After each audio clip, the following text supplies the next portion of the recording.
It's 1940. France has fallen. Austria, absorbed into the Reich.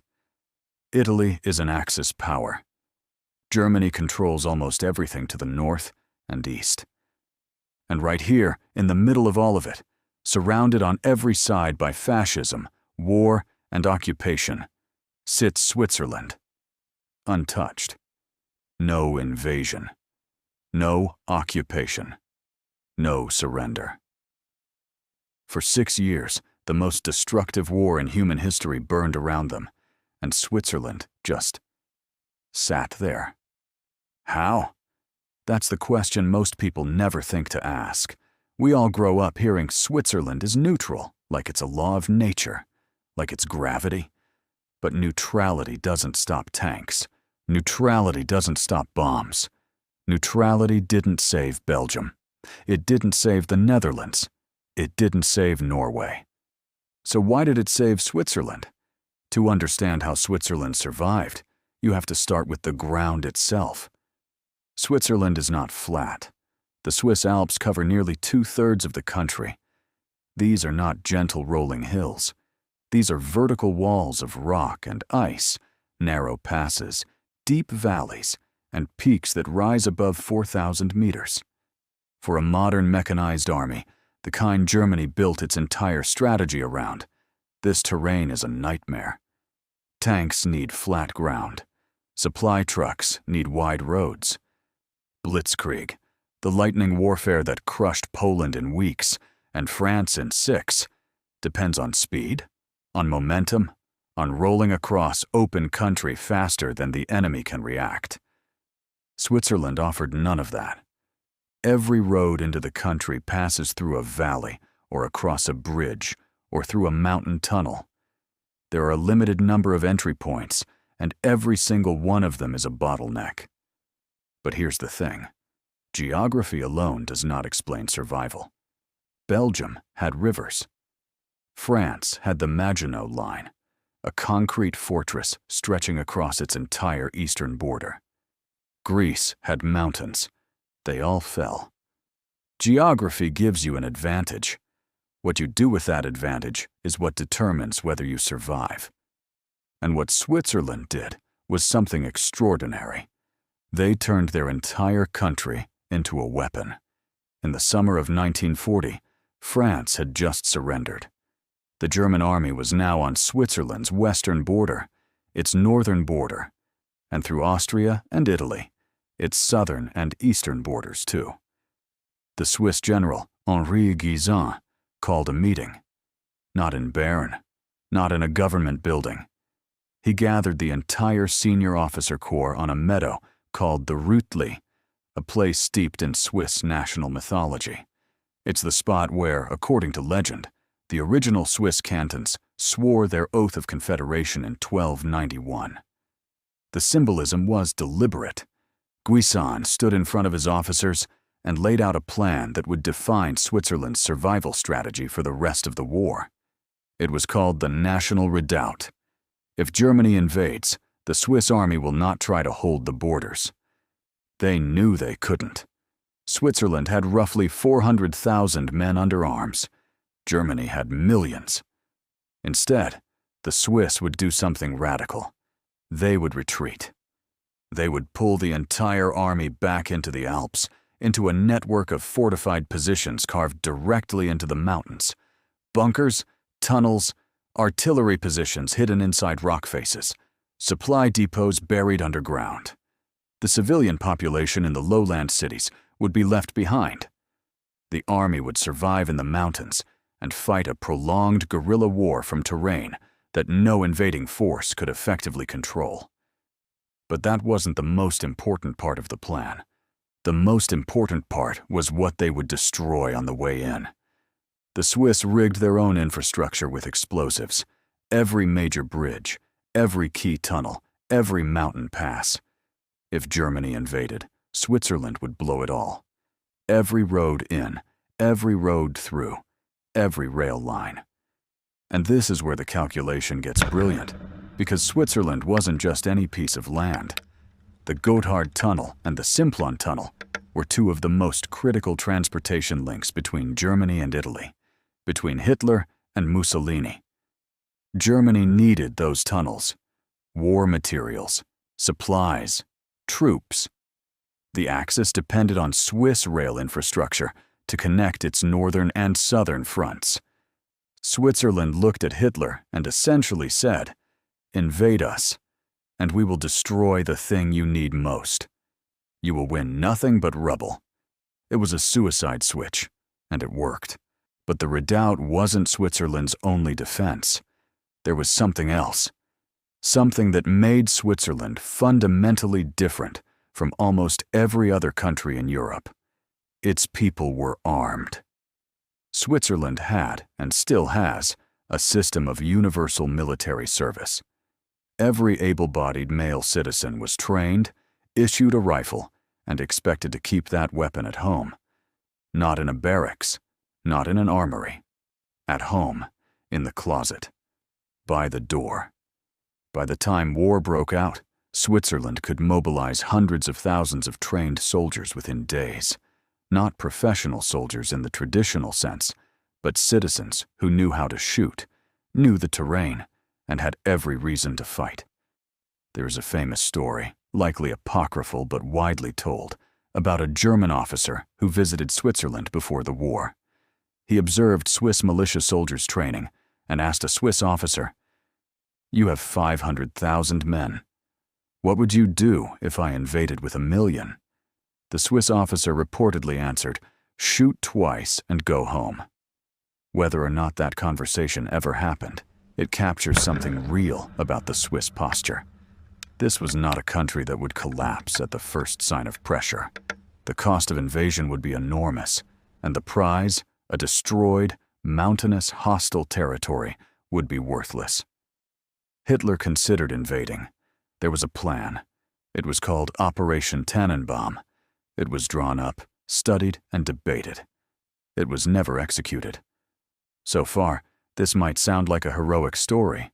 A small, brave country standing alone against fascism with rigged bridges and rifles in every closet. But that is not the whole story. Not even close. Because Switzerland's survival was not built on courage alone. It was built on usefulness. And that usefulness came at a price that Switzerland has spent decades trying to reckon with. Let's start with the banks. Swiss banking secrecy was not invented during the war, but it became weaponized during it. Swiss banks accepted gold from Nazi Germany, enormous quantities of it. Gold that had been looted from the national reserves of conquered countries, from Belgium, from the Netherlands, from Czechoslovakia. And not just national reserves. After the war, investigations revealed that some of the gold that passed through Swiss banks had been taken from individuals, from Jewish families, from Holocaust victims. Gold fillings pulled from teeth in concentration camps were melted down, recast into bars, and deposited into the vaults of Swiss financial institutions. The Swiss National Bank accepted this gold. They exchanged it for Swiss francs, hard currency that Germany desperately needed to buy raw materials from neutral countries like Portugal, Spain, Sweden, and Turkey. Without Swiss financial infrastructure, Germany's ability to fund its war effort would have been significantly diminished. Switzerland was not just neutral, it was a service provider. And it wasn't just gold. Swiss industry produced weapons components, precision instruments, timing mechanisms, and other war materials that were sold to both sides, but disproportionately to Germany, simply because of geography and economic pressure. Swiss railways transported goods between Germany and Italy. The very tunnels they threatened to destroy were kept open because keeping them open was part of the deal. Then there were the refugees. Early in the war, Switzerland accepted some refugees, including some Jewish refugees fleeing persecution. But as the war continued, Swiss policy hardened dramatically. In 1938, Switzerland actually requested that Germany stamp the passports of Jewish citizens with a red J so that Swiss border guards could identify and turn them away more easily. Thousands of Jewish refugees were turned back at the Swiss border, sent back into occupied territory. Many of them were sent to concentration camps. Many of them died. Switzerland's official position was that it could not absorb more refugees without threatening its own stability. But historians have documented that the policy was driven in part by anti-Semitism within the Swiss government, and in part by a desire not to provoke Germany. Neutrality, it turns out, is not the same as innocence. There is one part of Switzerland's war that rarely gets mentioned, and it is genuinely remarkable. Switzerland shot down aircraft from both sides. When Allied bombers strayed into Swiss airspace, often by accident, sometimes not, Swiss fighter planes scrambled and engaged them. When German aircraft violated their borders, the Swiss did the same. In the early part of the war, Swiss pilots shot down 11 German aircraft during border violations. Germany was furious. The Luftwaffe reportedly sent retaliatory sabotage missions into Swiss territory. Later in the war, as Allied bombing campaigns over Germany intensified, American bombers occasionally dropped their payloads on Swiss cities by mistake. Schaffhausen was bombed in 1944. Zurich and Basel were hit as well. Switzerland filed diplomatic protests with both sides. This is the part of the story that complicates the simple narrative. Switzerland was not passively sitting out the war. They were actively defending their airspace at genuine risk against the most powerful air forces on Earth. They were not allied with anyone, and they meant it. Whether that principle was admirable or self-serving depends on where you stand. When the war ended in 1945, every country surrounding Switzerland was in ruins. Germany was a burned-out shell divided into occupation zones. France had been occupied for 4 years and was struggling to rebuild. Italy had been invaded from the south, fought over mile by mile, and was politically fractured. Austria had ceased to exist as an independent country and wouldn't fully regain sovereignty until 1955. And Switzerland? Switzerland was intact. Its cities were undamaged. Its banks were full. Its industry was running. Its infrastructure was complete. While the rest of Europe spent the next decade rebuilding from nothing, Switzerland was already wealthy, stable, and positioned to become one of the richest nations on the planet per capita. The Marshall Plan poured billions of American dollars into rebuilding Europe. Switzerland didn't need it. The Swiss economy boomed in the post-war years. Banking, pharmaceuticals, precision manufacturing, watchmaking. All of it built on a foundation of wartime continuity that no neighbor could match. But the past did not stay buried. In the 1990s, a major international investigation led by the Volcker Commission uncovered thousands of dormant bank accounts belonging to Holocaust victims and their families. Money deposited before the war never returned. The families had been killed, and the banks had simply kept the funds. Swiss banks were eventually forced to pay a $1.25 billion settlement. The Bergier Commission, established by the Swiss government itself, published a detailed report on Switzerland's wartime conduct, including its refugee policy, its gold transactions, and its economic ties to Nazi Germany. The report was damning. It forced a national reckoning that, in many ways, is still ongoing. Switzerland survived the war, but survival came with a cost that took half a century to even begin to measure. So, was Switzerland brave? Yes. The redoubt was real. The rigged bridges were real. The willingness to destroy their own country rather than surrender it was real. The armed citizenry, the mountain fortresses, the pilots who shot down planes from both sides. All of it was real.